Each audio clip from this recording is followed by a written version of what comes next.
All right, what's up, everybody? Gavin here with NBA Real Talk. I'm here with SuperMarioHoops24. We're going to get into some very interesting subject matter. As you can see behind me, I got my Vince Carter memorabilia. We're going to talk about the career of Vince Carter and sort of whether or not he's a first ballot Hall of Famer and whether or not he had a good career or a great career. I don't know. I'm sure they had an good career, right? Right, yeah. So I think we can kind of progress into this thing, but I think the one thing you wanted to start with is maybe we can nuance into where his legacy stands. But I think the easy question to ask is he a Hall of Famer? And if so, is he a first ballot Hall of Famer? And why you'd feel that way? I think as far as a Hall of Famer, just because of the standards of the NBA Hall of Fame, he will certainly eventually be a Hall of Famer. I think he's a first ballot Hall of Famer, I'll say, because the impact he had on the game is everlasting and we can feel it today still. And he definitely has a few spots, like he's a 20,000 point getter. You know, that's a pretty good club to be in. Mm-hmm. Currently longest standing NBA player, one of the longest careers. I think LeBron is probably going to take that over, but as it stands, I think he has 22 seasons under his belt. So he played in, I believe he played, late 90s, 2000s, 2010s, and he technically played in the 20s, so he played in 4 different decades. And last but not least, the obvious point to make, he's the greatest dunker of all time. If not undisputedly, then certainly, arguably. So I think when you have an impact like that, and you think about all the different players who are in the Hall of Fame for a lasting legacy, not necessarily just for scoring, just for this, just for that, but for certain things in the game.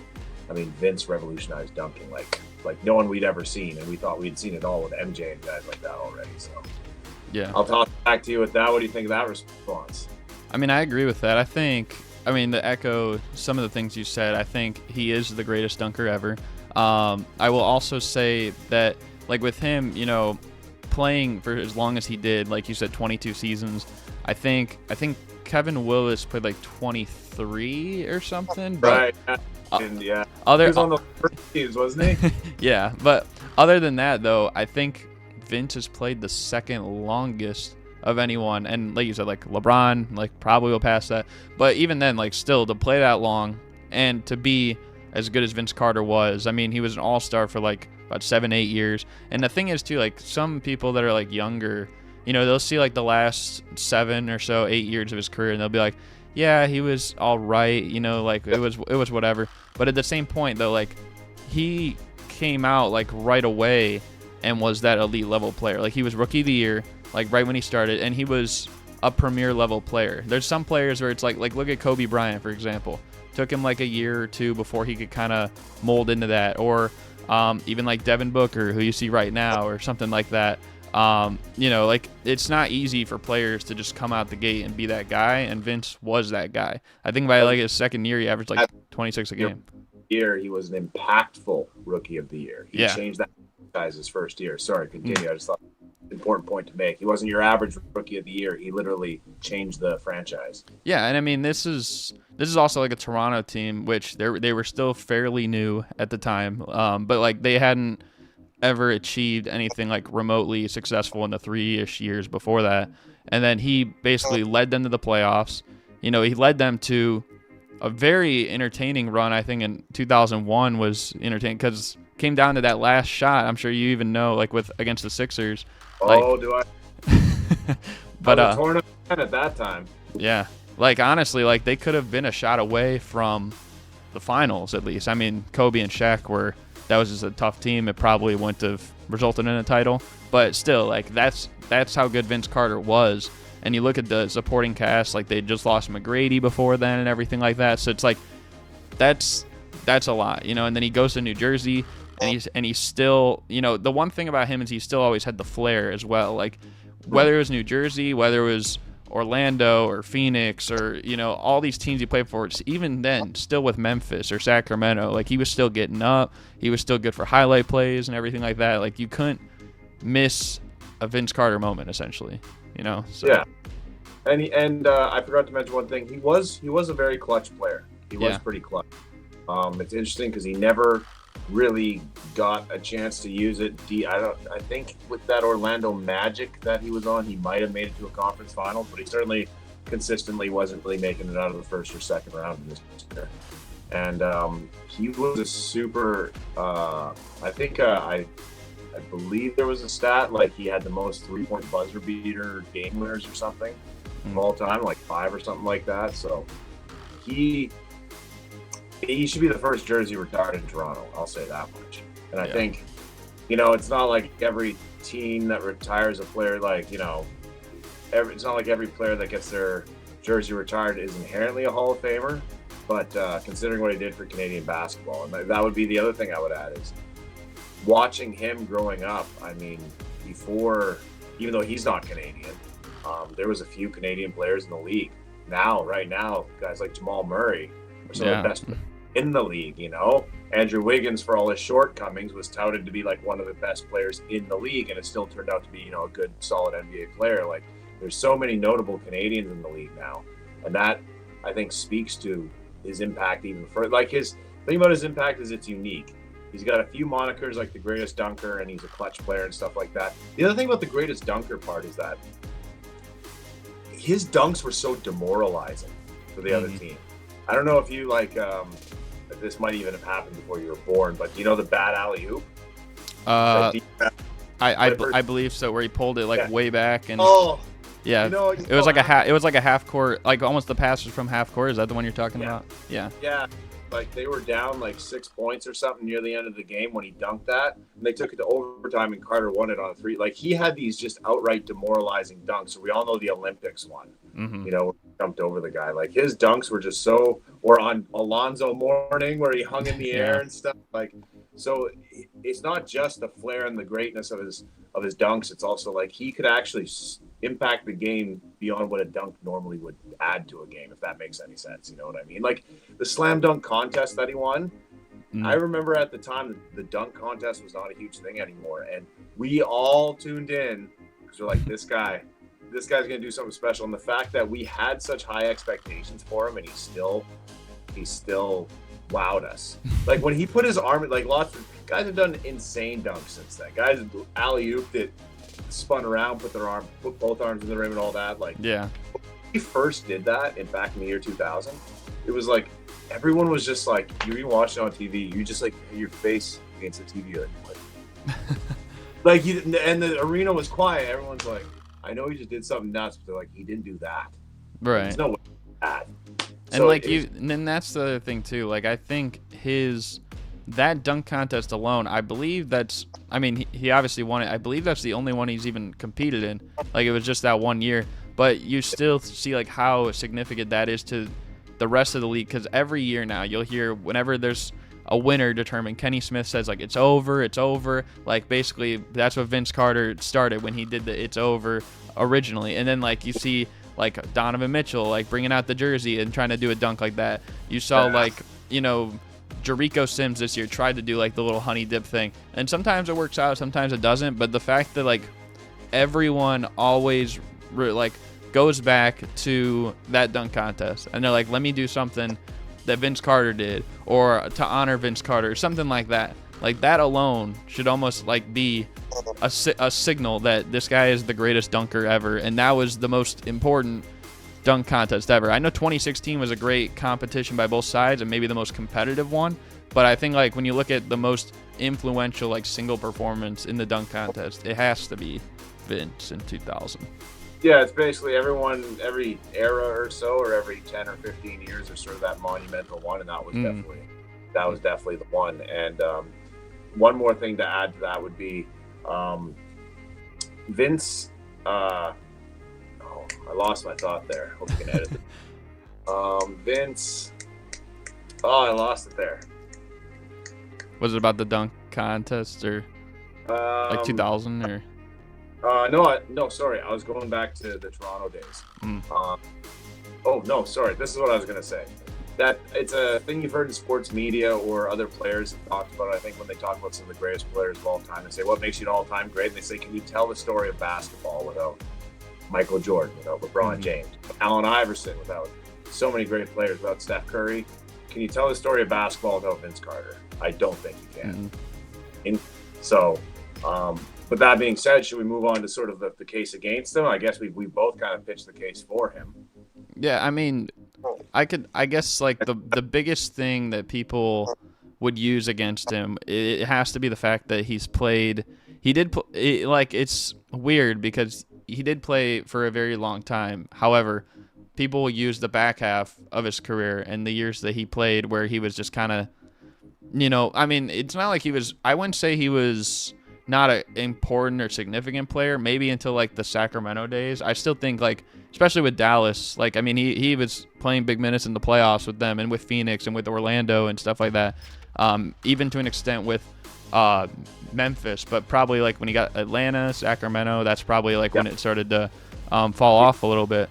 But that's probably the biggest case against him, I would say, and also maybe just the lack of playoff success. But you also like, I don't know. It like I personally think it's always different with certain players. Like, look at Joel Embiid this year, MVP of the league. But the biggest knock against him is he's never been to the conference finals, and like Vince, like you said, I'd have to double check, but I think he did make it that year with Orlando. But yeah, but it was like beginning of his role player phase then. Yeah, like it was Dwight's team. Turkoglu was huge then. Jameer Nelson was huge. Like they had like a lot of guys. So it's like Vince didn't need to be Vince sanity. Then too, I think. I believe so. Still, yeah, they had him the year before. I think they still had him then. So like when you factor all that in, it's like it doesn't feel as crazy, I guess. You know what I mean? But at the same time, it's like he still contributed. So I don't know. It's kind of it all depends. But I think that's probably the two biggest arguments against him is that he couldn't make it maybe with the Raptor days and probably didn't have much success with the Nets after. He kind of joined them after they made 2 straight finals. And I think people thought, like, oh, well, they're going to definitely get back to the finals at some point again. But, like, they just couldn't at that point. But I think, like, again, it depends. Like, you look at that Raptors team, like, it's hard to make it, like, when that's kind of the supporting cast. Like, and no offense to those guys, too, because, like, Antonio Davis and stuff like that, like, I mean, those guys were nice. But I think Alvin Williams on the team as well. Like, there's the team when he was leaving versus the team at its peak. Yeah. The team at its peak, you could kind of see where things could go. Mm-hmm. Where as things got broken over the next couple of years, as well as his knees started to have problems, all these things pounded at once to kind of mess that up. Yeah. Yeah. I mean, that's just, I guess, like in short though, those are probably the two biggest things I'd say that they hold against him, whether they're right or wrong. But what do you think? This is interesting because I actually disagree. I think mostly what is held against him is he kind of was one of those players that seemed to play better when he had the right motivation. You know what I mean? When, like, for instance, when he'd come back to face Toronto, you know what I mean? He would eat our lunch. He scored so many game-winning buckets on us. He always had big games. So Carter kind of had this reputation during the peak years of his career, where it's like, man, Vince, you gonna get up for this game or not? Are you motivated or not? You know what I mean? And that kind of contributed to his inconsistencies as a star player. I would kind of describe him as a superstar caliber player who played at an all-star level.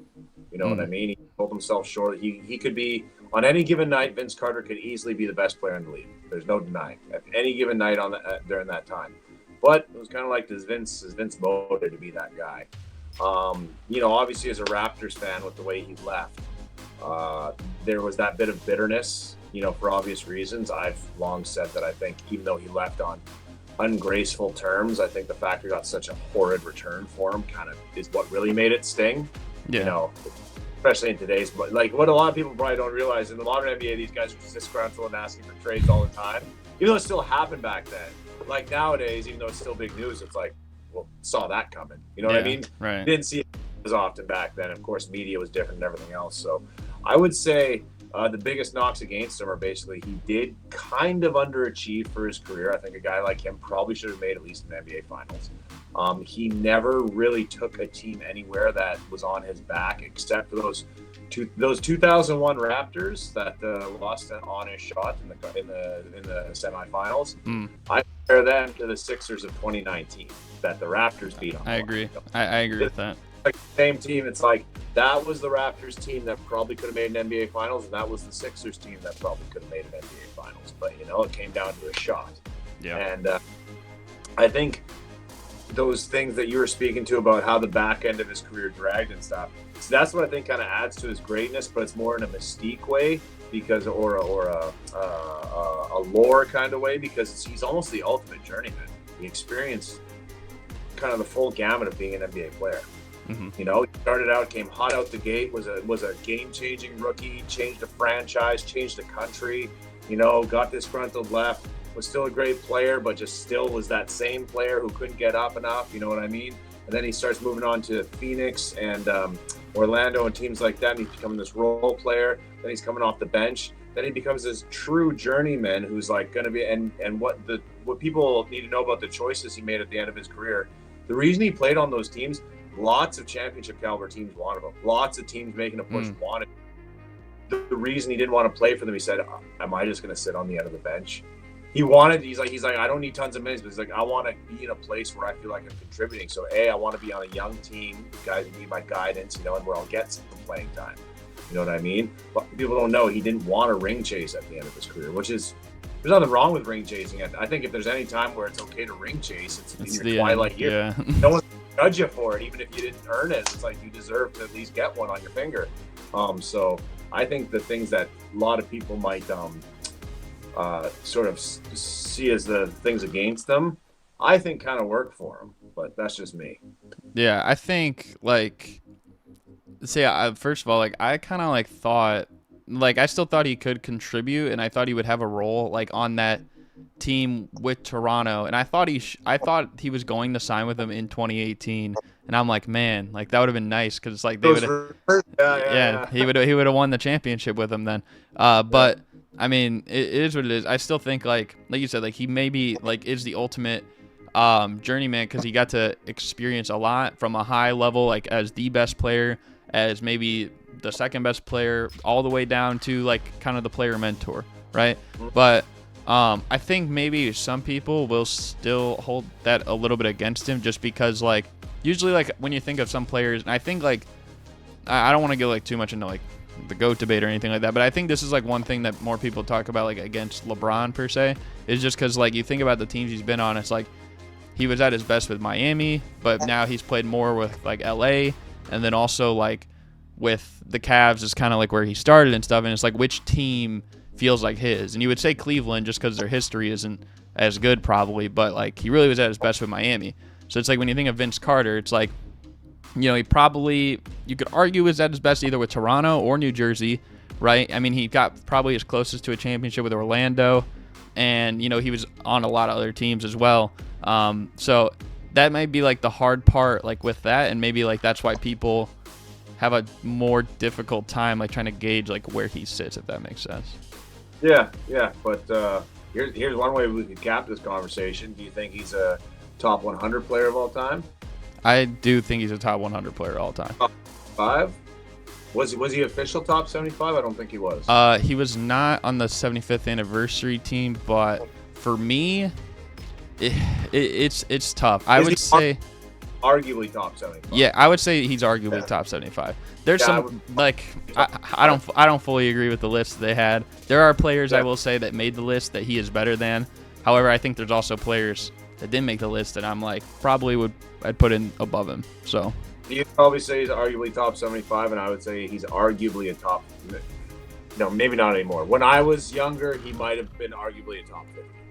But yeah. I would say arguably top 75. I'd have to go through and check. I'd say that's around the range that he'd be at, though. But yeah. Yeah. All right. I think we pretty much do I have any pretty much got through it all. Carter, love him, appreciate him. Thank you for what you did for the Toronto Raptors, and I hope he's the first jersey we retire. Facts. Yeah. We'll end it with that. So this is the first one, Gavin. NBA Real Talk, Super Mario Hoops. Yeah. Talk to you next time. Peace.